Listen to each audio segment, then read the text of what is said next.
And so for now, our story continues.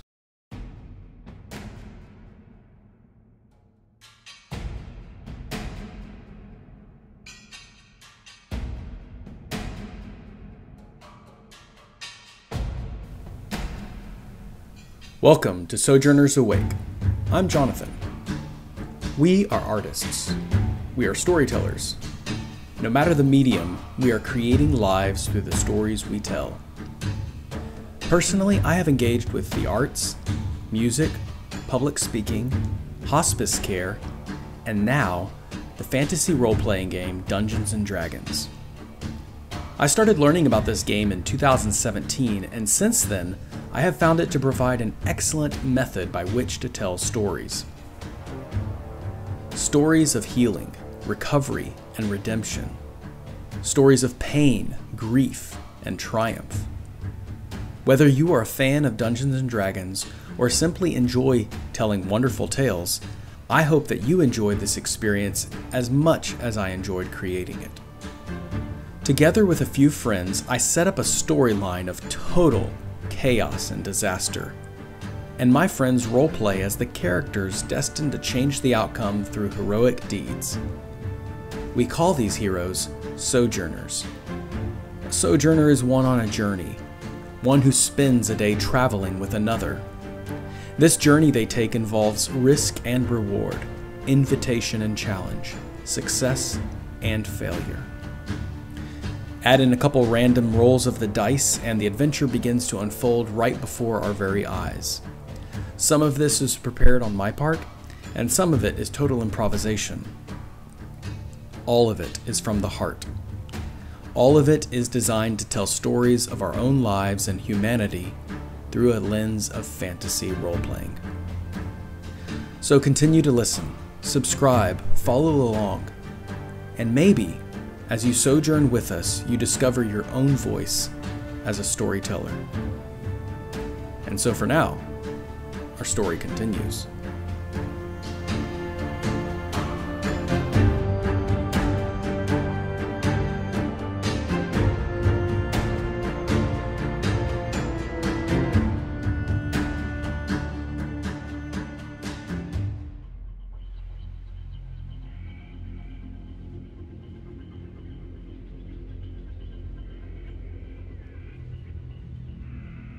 The cave shone with a soft green light. The images of trees and ferns illuminated the cavern ceilings and the walls that were otherwise dismal with a dark red glow. This hollow in the foothills of Avernus sheltered the Sojourners as the only place reminiscent of Grovelore. After being sabotaged in the Wicked Witch's Wart by Smiler and the cutthroat demon thugs, the Sojourners had no choice but to defend themselves, destroying the shop and alerting the mobsters. In no way did Mad Maggie hold an honorable justice system, but when the fascia of order needed to be enacted for the sake of her convenience, she sent Bitter Breath, the appointed guardian of the peace of Fort Knucklebone. Upon recognizing Garandan, Bitter Breath revealed himself to be the final devil avatar of Lord Volmer, the turncoat lieutenant in Zariel's army. He made for a strangling hold on the young dwarf and attempted to end his life right there in the shop. However, the mobster failed to factor in Zarion, the recently converted tiefling from the service of Mad Maggie, and now to the Fellowship of Felthrin, Garandan, Bramble, and Hay. Zarion demonstrated his allegiance by smacking Bitter Breath in the back of the head. Garandan lit up the shop with the light of Lathander, and real power tore through Bitter Breath's skin, sizzling him to ash, and he fell in total annihilation. Causing enough of a commotion, Bramble believed it was high time for an expeditious exit, and he adhered the tip of his finger to a red jewel upon his forehead, and with a glance, the Sojourners teleported from the shop. They arrived in the courts of Mad Maggie. Knowing that she would be gone overseeing the slave pens at this time of day, Zarion agreed to steal the Rod of Security, the Shield of the Morning Lord, in exchange for a ticket out of Avernus. He called upon his inherent druidic powers and cloaked them all in shadow as they snuck around the warlord's quarters. After triggering a trap, he fell paralyzed upon the ground, but not before Garandan drug him to safety and retrieved the shield of the Morning Lord. Felthrin fought back clouds of smoke and pulled forth the rod. He stormed out, shaking off the feeling of abyssal corruption growing in his mind. "Let's go," he growled. "Hold tight," said Bramble, and he alerted the crew to brace for teleportation across the plains of Avernus and into the only dwelling that looked like home, the Sanctum of Grovelore. And so, our story continues.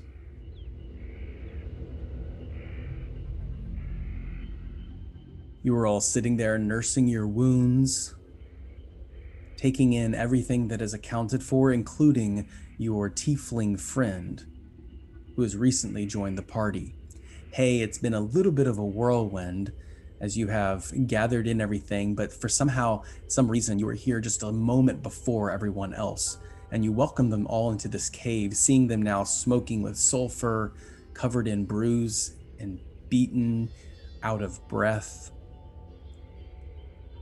The rest of you gather around and take a moment to nurse yourself back to health and prepare yourself for the day, for it is in everyone's mind that it is best to progress with taking care of the demon Zapper in order to right the balance in the blood war.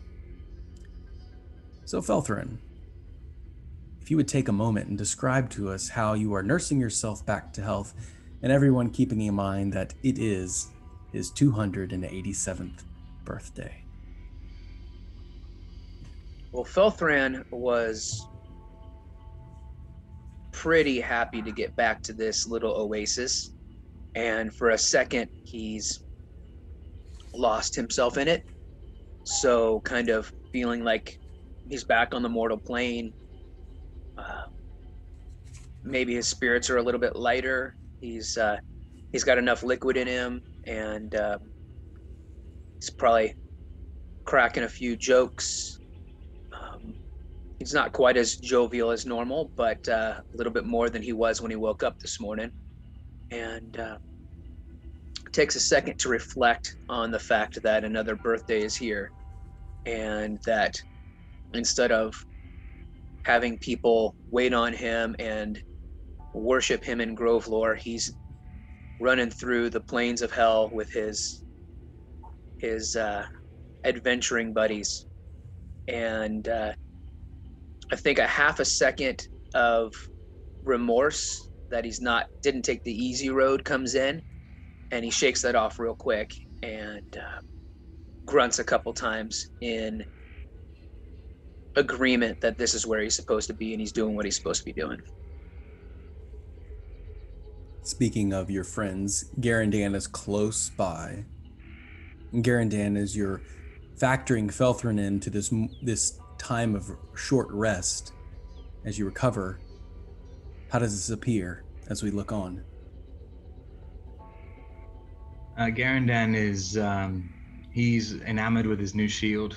He is buffering that thing and trying to get that scratch to look right. He is, very thankful for Lathander for the way that he came through. And he is just talking to him while he is buffing it out. And he's seeing the way that the light dances off of it. And he's kind of shining it a little bit in Felton's eyes just to kind of give him a little, seeing what he'll do when the light shines and hits him in the eyes. Just kind of friendly. What are you doing? Nothing. Did you see the way that the light hits this thing? It's amazing. Yeah, I see it. You're putting it in my eyeballs. Oh, do they hurt? Something's gonna hurt soon, little man. This might be useful. And he's just gonna go about his day.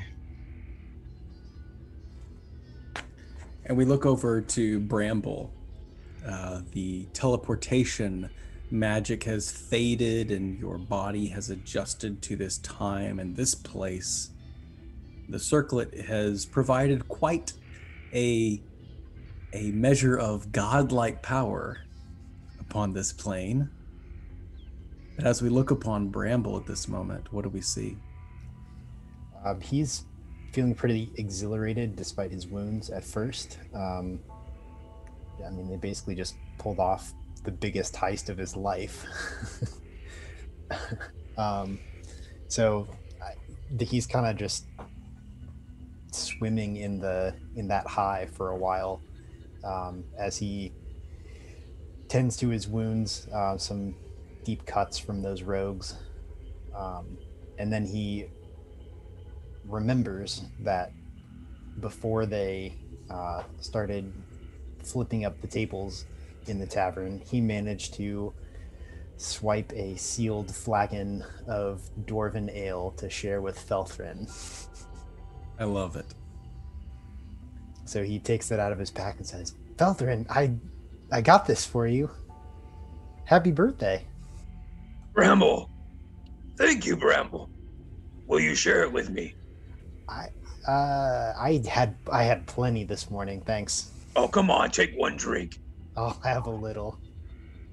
Felthrin hands it to him and eagerly anticipates him having a drink. It tastes amazing. Magically created here in Avernus to tempt all kinds of dwarves from across the plains. It is quite the quality and quite the content. What do you think, Bramble? Yeah, it tastes like great dwarven ale. Okay. And then Felthrin will take a big, deep drop. Steady there, old man. Hey, you wait your turn, youngin'. After Felthrin has a big drink, you'll hand it over to Garandan. He'll take a big drink and he'll go rushing down his beard. Oh, sorry. I've got a drinking problem. Hey, as you're looking on, you obviously know now it is Felthrin's birthday indeed, and everyone is surprisingly safe, though you managed, by the power of the lady, to escape quite a bit of this heist and this scuffle, and they have gathered many things during this time.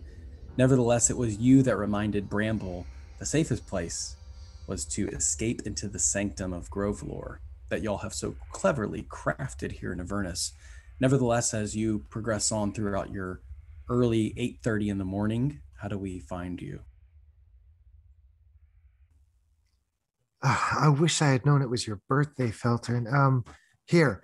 And then I cast dancing lights, but they're like the numbers 287, but they're made out of birthday cake. And so there's this glowing cake floating in the air. Here, blow this out. Felthrin will blow on it.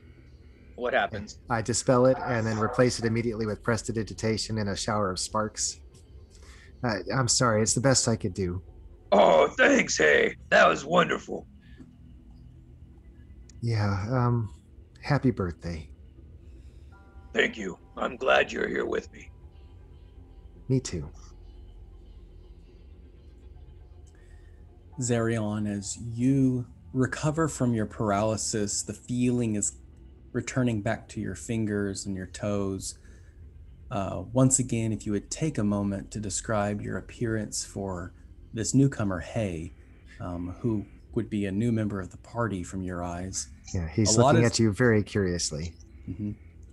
Yeah, so if you take a moment to describe your appearance and then how you are recovering from this heist and managing to meld into the conversation. Zarion is a tiefling. He crispy black skin, 2 horns, 1 broken off. Wears a cloak and wings on his back, folded on behind his back. Right now, I'm recovering from paralysis, but my mind is going bonkers as coming to the realization of what I had just done. So far, I have attacked Lady my mistress's elite guard, Bitter Breath. I have aided the escape of the very people and stole from her on top of that. So I am not feeling the festivities right now. I'm worried that my mistress is gonna come back and chop my head off from hanging around the guys that chopped her head off. But if if these guys have taken you in, welcome, friend. Thank you. And Zarion, have some of this ale. I will happily take that. And it's unique, and it's definitely helped cooling the anxiety that I'm feeling right now. But I made a decision, and I'm going to stick through it to the very end. Thank you so much for helping me out with Bitter Breath. If it wasn't for that smack on the back of his head, I don't think I'd be able to get away. So I appreciate you, bro. No problem. Anytime. I just wanted to get away. I hope I can be of more help to all of you. I will use any powers that I have at my disposal. Speaking of powers, Felthrin, something that you alone would have noticed is, despite Zarion's growing up here in Avernus, and despite having infernal descent, he carries with him old faith, druidic powers, presumably from this land of Greyhawk that he spoke of. It occurs to all of you now that if Zarion indeed was from Greyhawk, then these devils, Zariel, the plane of Avernus, do not simply siphon off souls from Bonzarel, but presumably from other worlds, including Greyhawk. Felthrin, how do you respond to this? So Zarion, you said you were from Greyhawk? I believe I was taken from my parents, and I was with the mistress' sister, and she lost her to a bet, and that's how it ended up with Mad Maggie. What do you remember about Greyhawk? Most of which, I don't remember much, but most of which I have gotten from the dreams that I was having, of which Mad Maggie tormented me with. Pleasant, it was a sense of pleasant, but bitterness with it. No, you seem to have grown up with the old gods, and maybe in the forest. Well, you know I'm an old dwarf. Today's my birthday, but I spent 100 years in the forest with the old gods, and I can see it on you. I'd be more than happy that you teach me of the old gods, so that I may know who they were and who they are. If I understand them more, I might be able to develop a lot better, and somehow a way to stop Mad Maggie. Well, we'll take some time when we have it. Will do, thank you.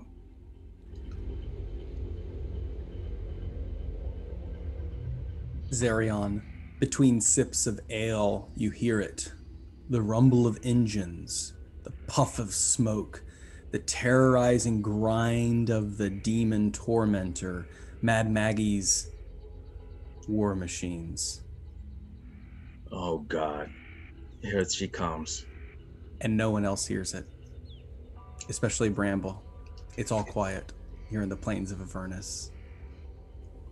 We need to move right now. They're on their way. I can hear them coming. Whatever we have to drop what we're doing. We have to get moving. Either we run or prepare for battle. All right, so Donald, for Zarion, make a wisdom saving throw.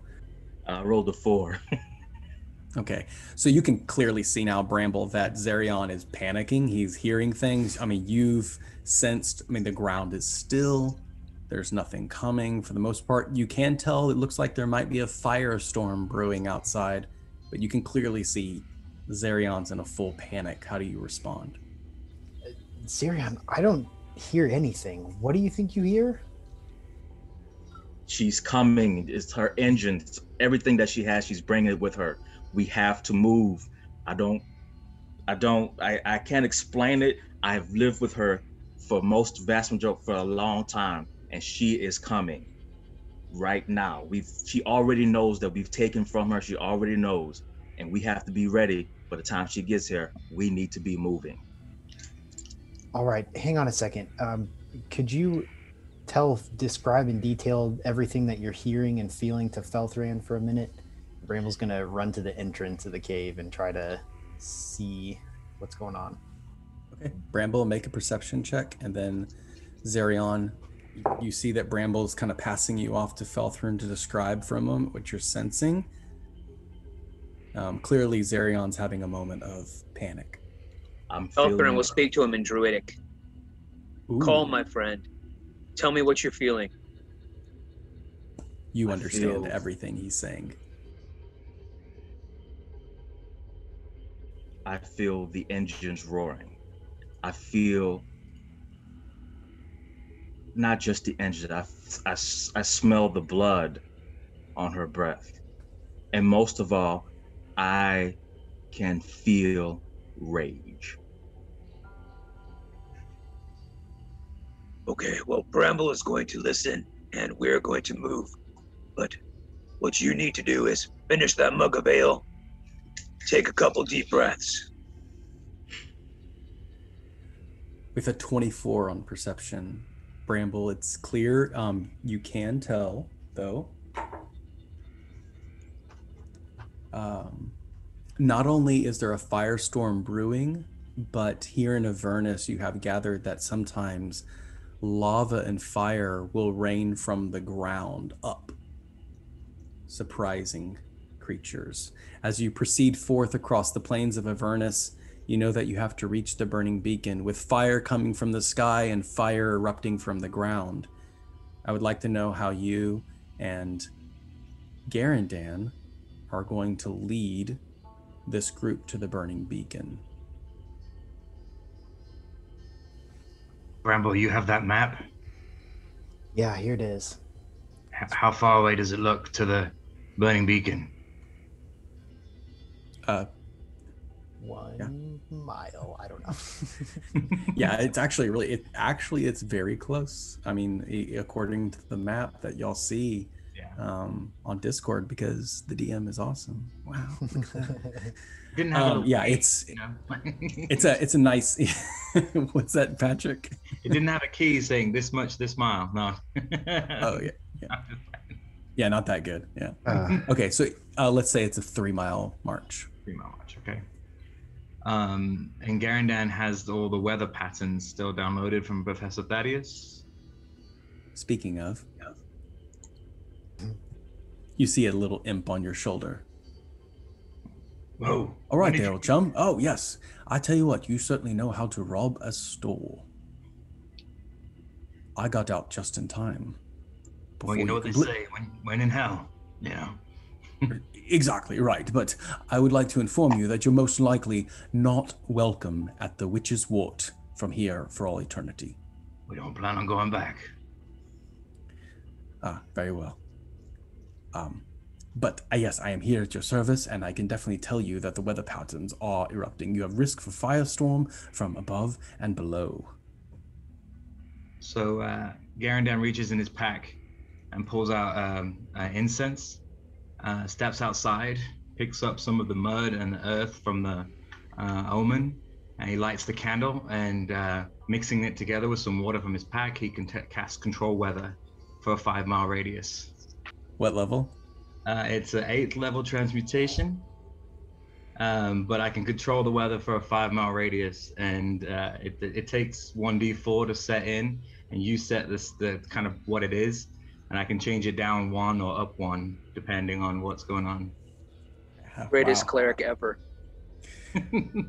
Okay, so you got to really embellish this, and then I want to hear from the 4 of you as this nearly godlike power occurs on Avernus. It's quite an impressive feat. It's something you've never seen Garandan do before, and it indeed is successful. As you start to see the firestorm begin to rain down and the vents of lava begin to swell up and flood the valley, Garandan is successful at manipulating this weather. It takes 10 minutes. So hey Bramble, do we have 10 minutes? Okay, I've got an idea. So Garandan looks up at the 9 suns and sees all that light, and the crown just appears on his head, and he is just mixing the earth and the mud and the wood and the water in his hands, and just kind of smears it on the ground, and all of a sudden it just goes still.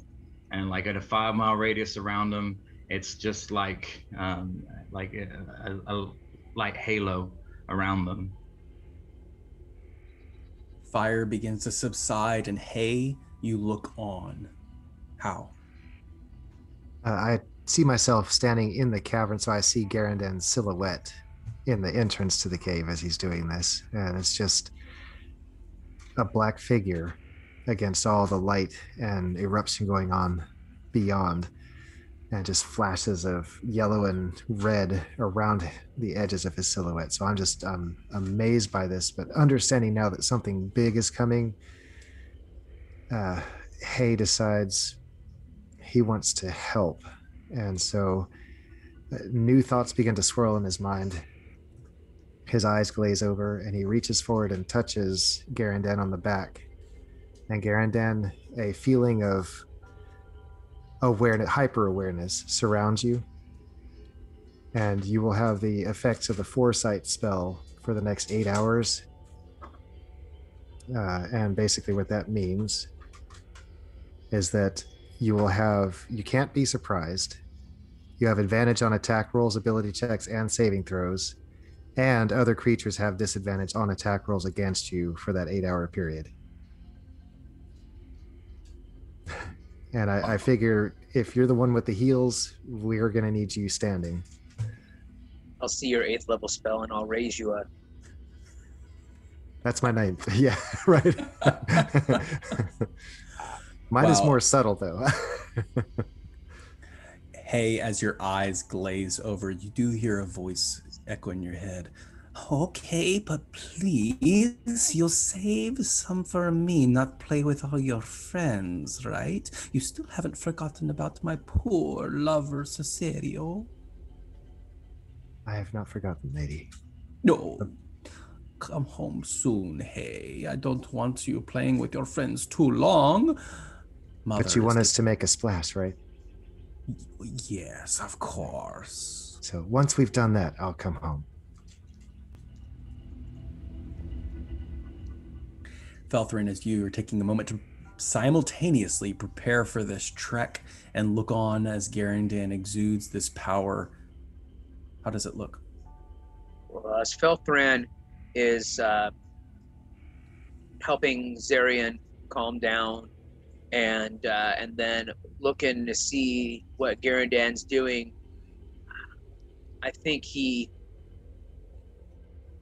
kind of embraced at this point that Garandan does these grandiose things to help us, and so, yeah, I think he's kind of walking around, getting a little bit excited, maybe banging his hammer on his shield a couple times every once in a while, and grunting a little bit, almost tapping into the old Grove Lore war chants as he feels like we're getting closer to leaving, kind of grunting around and banging his shield a little more frequently and walking a little bit quicker, and just kind of starts to pace and get excited, keeping an eye on Zarian, making sure that this isn't making him nervous, but getting excited. Zarian, you have heard Druidic, and you've heard Felthrin speak the language to you, though you do not understand how you understand. And you cast magic earlier today, though you do not understand where this power is coming from. It seemed to erupt out of a latent power within you once these sojourners arrived. And as you are preparing to travel across to the burning beacon, how are you responding to Garandan's magic? I haven't experienced it before, but somehow I'm familiar with it. I don't know where it came from, but it's a power source that I know that I can trust despite not knowing what it actually is.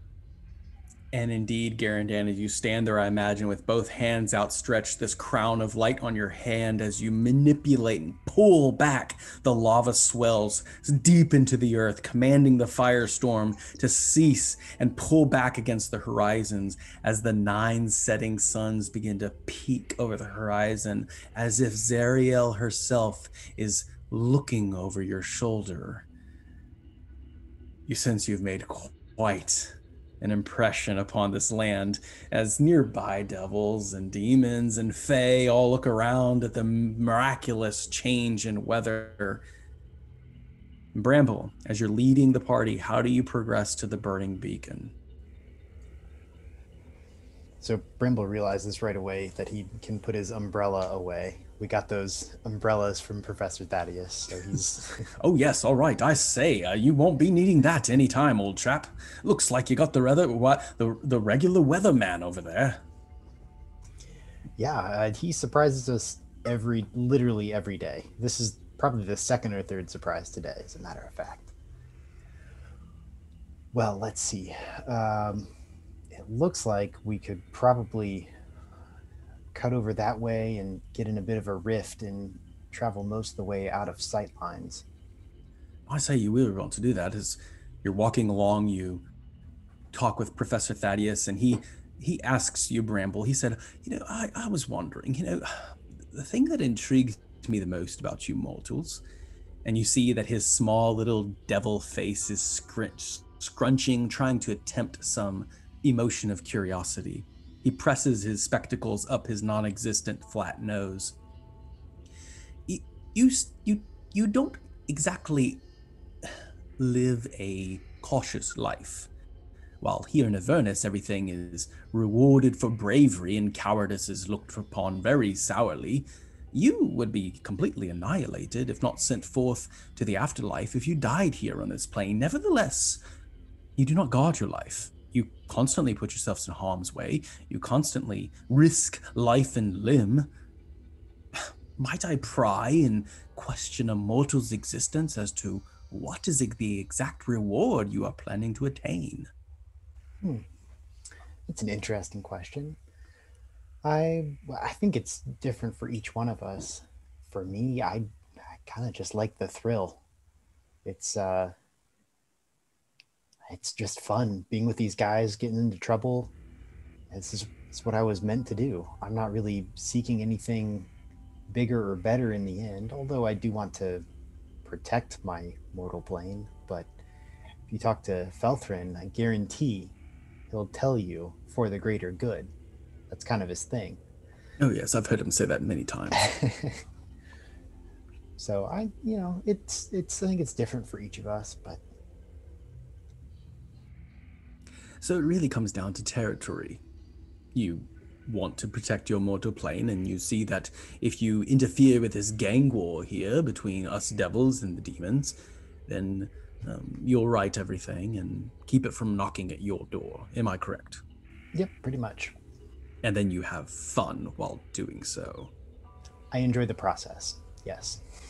Again, that word enjoyment makes me think that there is some level of thrill and fun, I think it might be called.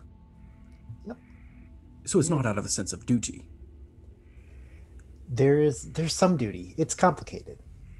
No, you're doing quite a fascinating job explaining it. I'm catching every word. We're headed toward a good goal that's going to be good for the people that we love and the people that we care about. And if we get to have fun on the way, all the better. Hey, you are kind of keeping pace with this conversation, and you have a moment to interject between Professor Thaddeus and Bramble. I'm just enjoying the interplay. That's it. Nothing to say. Professor Thaddeus kind of looks up and floats towards you, Hey, and kind of grins and says, I think I've got you figured out. It's all right. Yeah, so. And then, Bramble, you sense the danger. As you move on, the weather is wonderful here. It seems as if Garandan has successfully led you to the burning beacon. And there you see it, the scattered remains of dead devils, sizzled to a crisp, still smoking with sulfur, left to decay and ash along the plains. And in the distance, you see the tower of the burning beacon crashed over on its side and straddled by numerous demons from the abyss. You can guess the tower once appeared as a beetle standing on its hind legs, and high up in its pincers held a large glass orb, now shattered into bits. The tower, you can see now, with enough strength, could easily be resurrected upright, and again theoretically restarted, as you have previously been warned. Let's roll for initiative.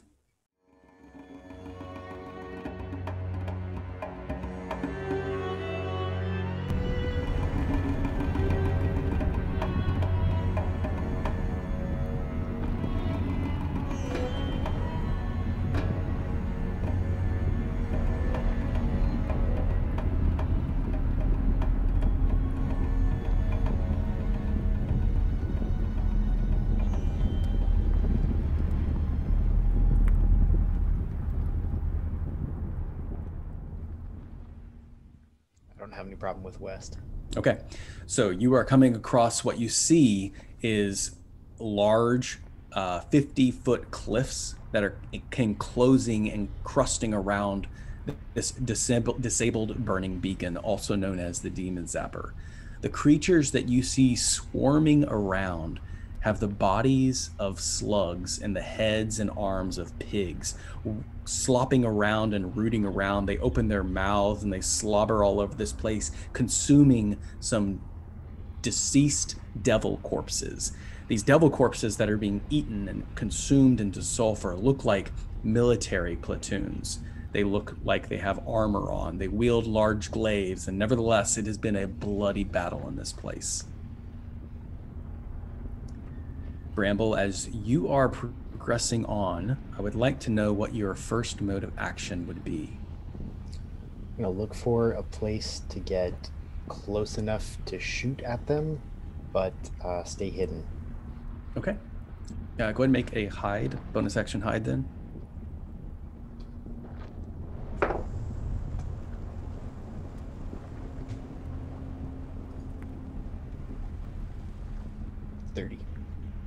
Okay, that is enough.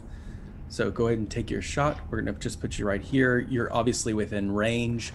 You're either in melee range or long range. So what you see right now are 4 of these pig slugs. They slime around and leave little snail trails, rooting around like monstrous roaches looking for a next meal. It's a 28 to hit. Yes, that definitely hits. And I think you would get sneak attack then. Yeah. Yeah. So it's 14 base damage piercing from the bolt. 36 sneak attack. 36 plus 14? Yeah. 50. Instant kill. It just goes singing through the air silently as your missile flies through and interrupts the neurological process, what little there is of this abyssal creature, and it just stands there still. And the others continue moving around it, but it just does not move, frozen in place. And you can see the light flicker out of its eyes and its body slowly pool into a pool of ichor. It is down. Anything with your movement, or are you going to stay where you're at? I'll stay there and sort of like wave on the guys. Let's go. Okay. The party progresses on as natural, so Garandan, you're next. Garandan doesn't want to rush forward, so he's gonna kind of hang out in the back because he's got concentration on the big spell, and so he's also able to keep that going. And he wants to, though, activate his Crown of Light, and he's feeling that power now. Anything in a 60-foot radius of him has disadvantage as well on his attacks against him. And then as a bonus action, he's gonna Shield of Faith. Hey, he kind of feels that foresight coming in, and he's like, he's the squishiest. Let's give him a +2 to his armor as well, and that'll be his turn. Okay. Are you staying where you're at? Yeah, I'm gonna bring up the rear. Okay. So far, you haven't done anything that would necessarily attract attention, so you are safe where you're at, and we're going to move on to... Hey. I'm just going to move right here. Okay. And feet planted wide. I'm just going to flick my tunic back to make room for my arms, and then just hands forward as my eyes go black. And I'm going to send Eldritch Blast lancing straight forward into that group of 3. I get 4 bolts of Eldritch Blast here. Okay, go for it. You going for a 16? All 4 will hit. I'd like to direct the first 2 to the one in front, and then 1 each to the other 2. 33 to the front one. Okay, add that to him. 2 Eldritch blast out of Hay's hands and alerting the enemy to danger and threat. 5 to the northern one. Okay. And 8 to the southern one. Right as he's devouring the last remains of the devil, he opens his slimy pig mouth and boom, gets a full face of this eldritch dark Feywild energy. Staying where you're at? Yep. All right, Zarion. You see the game is afoot. How would you like to proceed? Well, since everyone's making their moves, I might as well help keep that going. I want to move next to Bramble. And what I'm going to do is I want to make sure I say this right. Forgive me. Is it Shalala? Fairy Fire. Oh, Fairy Fire. Okay, good. So this Fairy Fire adheres to one of these stretch creatures, and it begins to cause them to glow with this bright energy, making them easy to hit, and the attacks on them have advantage. How does this magic look as Zarion casts it? Fairy Flame, embers ebbing from my hands, and I throw it at the pig creatures, and the embers surround them, and they enter, and it enters inside of them, and they glow that glow that's needed to help the others have successful kills. Very appropriate for a glowing demon zapper designed to attract these abyssal fiends and fry them. You've set the stage for another fight. They are clearly aware of your presence now, and I love how you have nestled up to Bramble.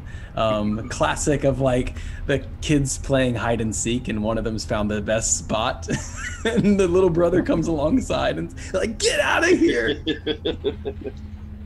Bramble is completely hidden in the shadows, and Zarion's just standing there shooting off these fireworks.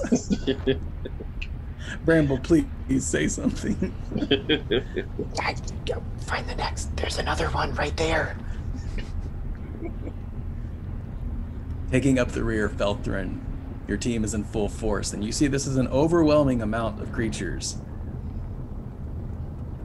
Felthrin, since everybody's involved, is going to, he can't get to them this round, but he's going to run out here in front, put himself in the way, and that's almost a double move. So he's going to make that move, and then he's just going to yell, "Come on!"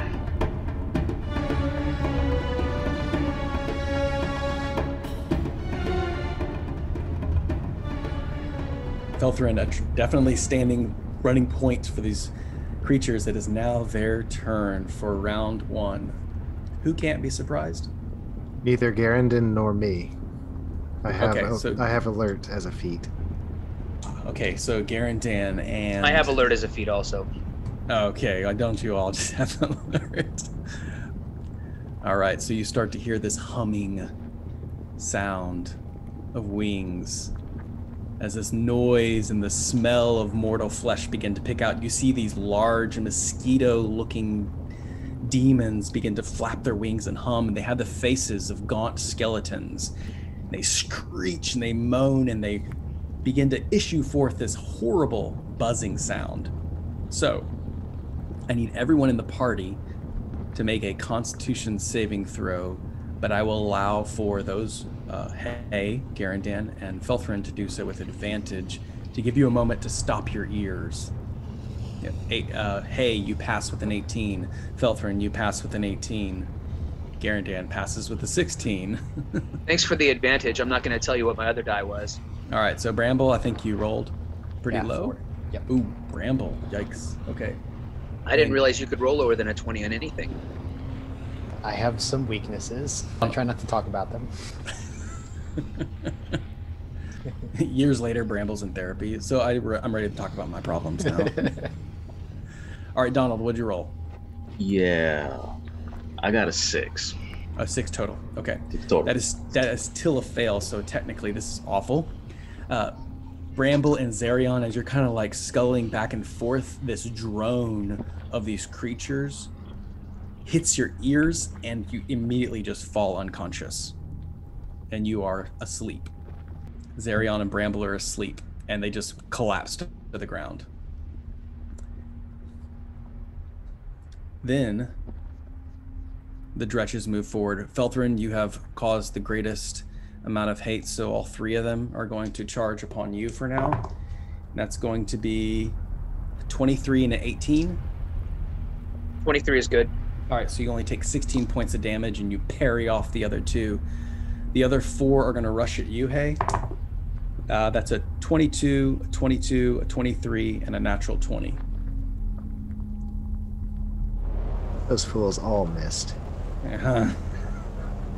Hey, you take 80 points of damage. Sweet.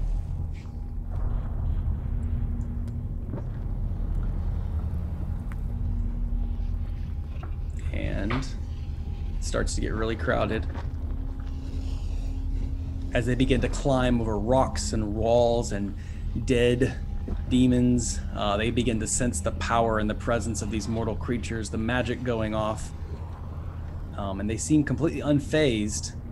Something you notice, Felthrin, as they get into your melee presence, these fat pig slugs begin to swell up with this gas in their belly.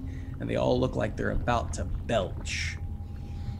Hey, you also notice this too, and you, Garandan, you see both your comrades are down. Garandan, I will allow everyone to ask some questions about how to resolve the situation with Zarion and Bramble.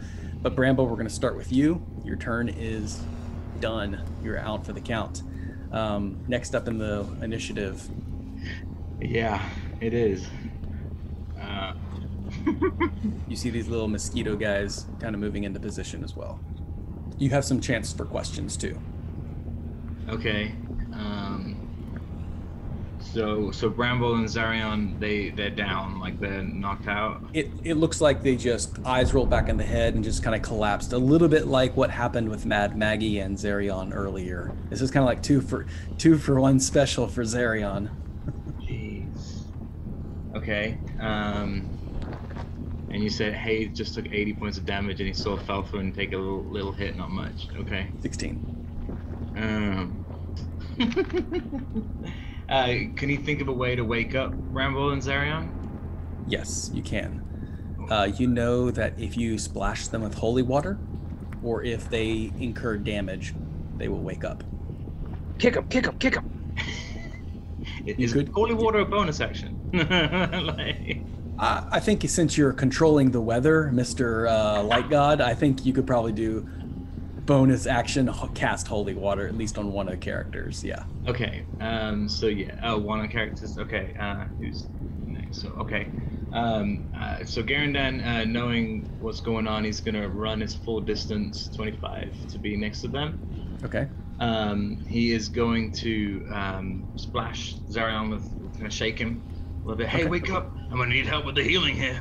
Knowing that he's a drug. Oh God! What happened? Hey, bro, no time for naps now. It's go time. And then quickly, he's gonna duck underneath the shield and let that big blast of radiance of the dawn, 30-foot channel divinity. They've got disadvantage on saving throws against radiant damage. Okay. What's the score? What's the target?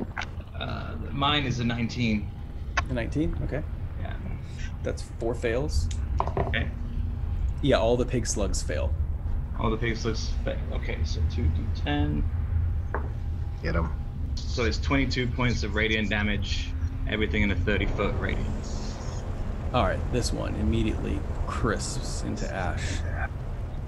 Next up in the initiative, Zarion, you feel this holy water, this perfectly pure, blessed, sanctified liquid splash against your face when you wake up. No longer is the drone affecting you, and you see next to you, Bramble is just passed out, and Garandan splashes this water and says, "You know, no time for naps. I'm going to need help with healing. What would you like to do on your turn?" Ooh, well, my options are I can use the healing word I usually do. However, Bramble is on the ground, knocked out, and I'm not sure whether the next turn is going to affect him. So what I want to do is pick him up and fly him away from the danger. Okay. I'll give you 30 feet of movement as you pick him up and fly away. And then you're going to do bonus action healing word. Okay. Keeping in mind that there are some rocky crags. These rocks, everything that's like darkened and shadowed in a dark brown is a 50-foot wall. And then there's that bottlenecked area. So. In between. Okay, haze surrounded. Ooh, goodness. Well, you said your intention was to get Bramble out of harm's way. Yes. So I'm going to move him, and the flying creatures are approaching from the mountainside, right? Yes. Well, then I'm going to move him right here, at least out of harm's way for the time being. Okay. And then bonus action healing word. What level do you want to cast it at? He's just like a second level spell, nothing big. Zarion, did you want to do any damage to Brandon or Bramble? Or was there any way you were trying to wake him up as well? I'd like to see that play out. Well, I'm flying. I can just drop him a sharp way. Yes, I love it. Okay, perfect. So you safely drop him within 10 feet. So he only takes Brandon. Just roll a d6 for damage. 2 points of damage, and Bramble, you just wake up. Go ahead. You land on the ground. What? Where am I? Sorry, I had to wake you up like this, but we're in a tight. We're in a bad spot. Wow, no joke.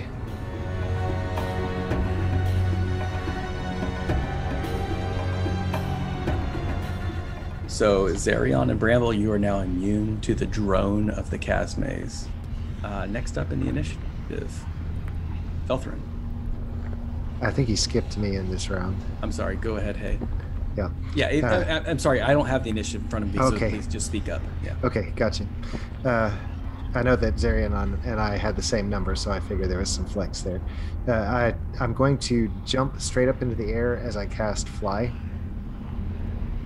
Help me out, DM. Does that provoke opportunity attacks? Yeah. Okay. Let me keep it going. I want to say no. I know. Yep. That was a 23 and above, 4 hit. Guess who's not going to make it? Haze down for the count. So 80 points of damage to you. Another 80? Yeah. Yeah. Okay. So I try to jump up, and you just see a bunch of claws reach up and scrape all down me, and I am out. I just disappear under a pile of flesh.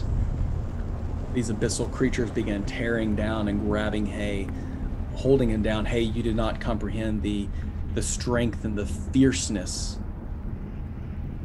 When they take you down, Hay, you are surrounded by these pig slugs, and punch after punch and blow after blow. You hear ripping sounds. Okay. Glad we didn't skip you. Felthrin, how do you wrap this up? All right. Okay, so he's going to smack this guy next to him. That's going to be 30 to hit. I mean, with advantage. He had fairy fire glowing on him. He's lit up like a light bulb. Felthrin, how do you take him out? It's just going to be, he's actually, he heard Hay fall. And so it's almost kind of like swinging through this guy to run towards Hay. Just right through his head.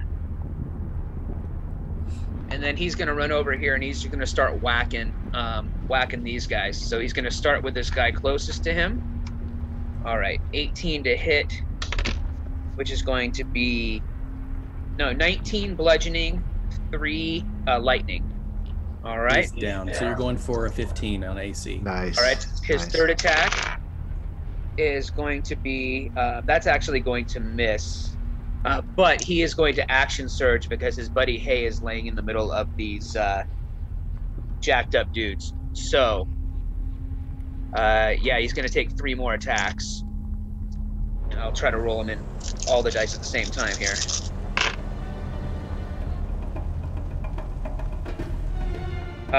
First one is 15. So that's going to be 24 points of bludgeoning, 5 lightning. The next one is even higher to hit, and that's going to be 23 points of bludgeoning and 3 points of lightning. And then he'll take his I think he actually has 5 more feet of movement. And the last one is a 20 to hit, and that's going to be 19 bludgeoning and 6 lightning. We watch this dwarf just tear through the plains of Avernus like a lawnmower, just swinging his warhammer around and just generating this cyclone of lightning from Arcadia. And it almost simultaneously just tears right through all of them at once as Felthorn just clears through them right in a straight line, and then like dominoes, one after the other, these demon dretches, pig slugs just collapse to the ground. And there lies Hay. And he will scream. He'll turn to face the pig slugs and just scream, "You get out of here!"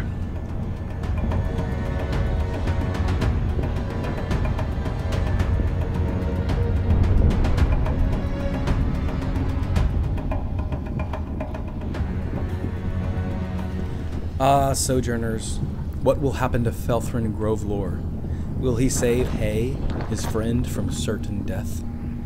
Will Bramble and Zerion recover from this demonic incursion? Will Garandan stand fast and hold up the light of Lathander in Avernus, this war-torn wasteland?